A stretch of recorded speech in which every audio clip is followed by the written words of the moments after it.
नमस्कार मित्रों। आज मन में आया कि गंडमूल संज्ञक नक्षत्रों के बारे में आपसे कुछ चर्चा की जाए। जिस प्रकार से हमारे जीवन पर नवग्रहों का असर होता है, उसी प्रकार हमारा जन्म किस नक्षत्र में हुआ है उसका पूरा प्रभाव हमारे जीवन पर पड़ता है। 27 नक्षत्र होते हैं।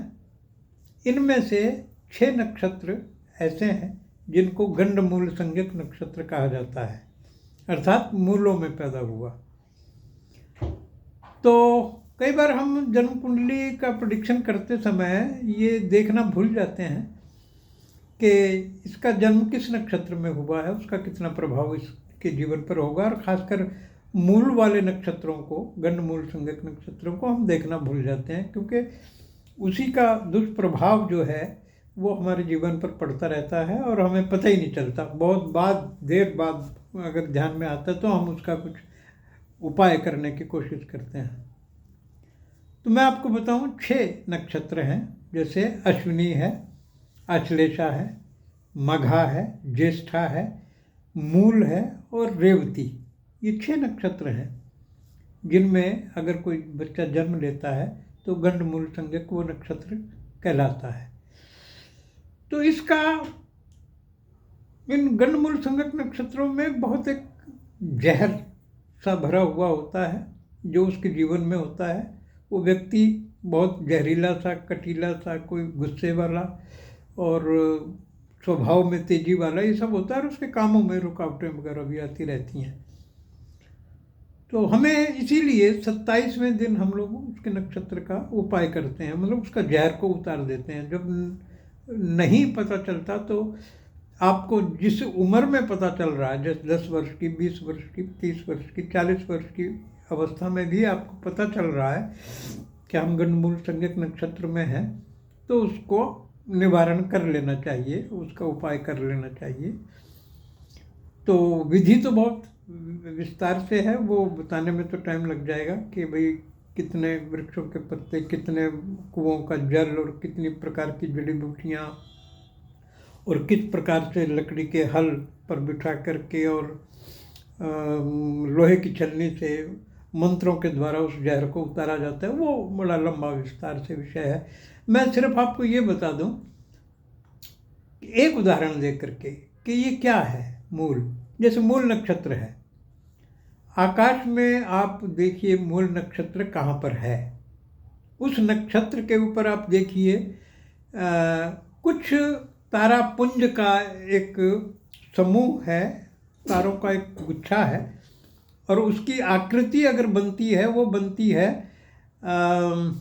वृश्चिक, बिच्छू वाली आकृति बनती है।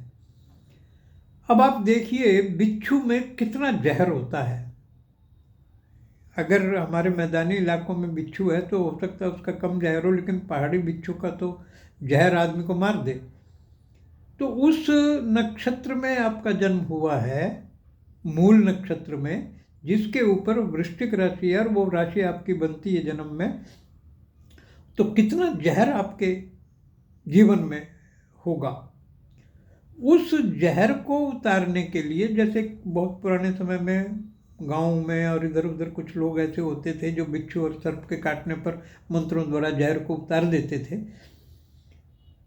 अब कम विश्वास करते हैं, तो लेकिन उन वैदिक मंत्रों के द्वारा और उन पौराणिक मंत्रों के द्वारा उस जल के द्वारा उस जहर को उतार दिया जाता है। फिर उस व्यक्ति का जीवन स्वच्छ, निर्मल और साफ सुथरा बन जाता है और वो अपने जीवन में सही दिशा में चलने लगता है। तो मैं आपको यही कहना चाहूँगा कि अगर आपके जीवन में कहीं कोई गंडमूल संज्ञक नक्षत्र है, उसकी शांति आप लोगों को यथा समय रहते हुए अवश्य करवा लेनी चाहिए।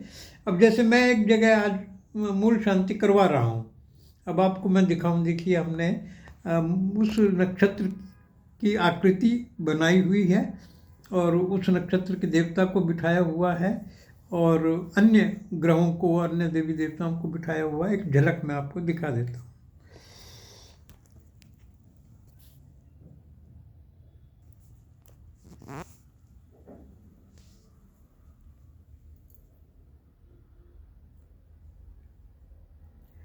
इस प्रकार से चौकी पर स्थापना की जाती है। कलश की स्थापना भी होती है। इष्ट देव की स्थापना करने के बाद सभी देवी देवताओं को यहाँ पर खास तौर से उन देवता का आह्वान किया जाता है जिसका भी नक्षत्र है, यानी कि उस नक्षत्र के जो भी आराध्य देवी देवता हैं उनका आवाहन यहाँ पर कर कर प्रतिदिन 2-3 दिन पूजा की जाती है। और तीसरे दिन हवन, जब मंत्रों का जाप पूरा हो जाए तो हवन किया जाता है।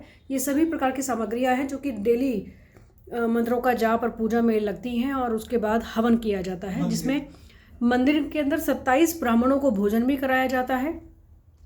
27 का जो आंकड़ा है इसको हमेशा ध्यान में रखा जाता है, चाहे पत्तों की बात करें, जल की बात करें, मिट्टी की बात करें, हमेशा 27 जगहों की चीज़ों को ही साथ में लिया जाएगा। तो ये एक पूजा का एक चित्र आपको हम यहाँ पर ज़रूर दिखा रहे हैं कि गणमूल शांति में किस प्रकार से पूजा या चौकी इत्यादि की सजावट की जाती है, कैसे स्थापना या मंत्रों का जाप किया जाता है। गणमूल की शांति तब भी इसलिए भी ज़रूरी है क्योंकि कई बार हम लोग जब ये देखते हैं कि लाइफ में स्ट्रगल बहुत है, कुंडलियों को दिखाते हैं तो कई बार समझ में आता है कि कुंडली तो ठीक ठाक है, कोई ज़्यादा सी समस्या है नहीं, लेकिन उसके बावजूद भी हर काम में रुकावट है। तो ये चीज़ ज़रूर ध्यान दीजिए कि कहीं मूलों में जन्म तो नहीं है आपका, उसके लिए मूल की शांति होना बेहद ज़रूरी है। उम्मीद करूंगी कि पिताजी ने जो आपको जानकारी दी है, गुरुजी ने, तो ये आपको सभी को समझ में भी आ गई होगी और इस प्रकार की चौकी भी आपने इस चीज़ों को देख लिया होगा कि किस प्रकार से पूजा इत्यादि डेली 2-3 दिन के लिए की जाती है और अंतिम दिन पर, लास्ट दिन पर हवन किया जाता है।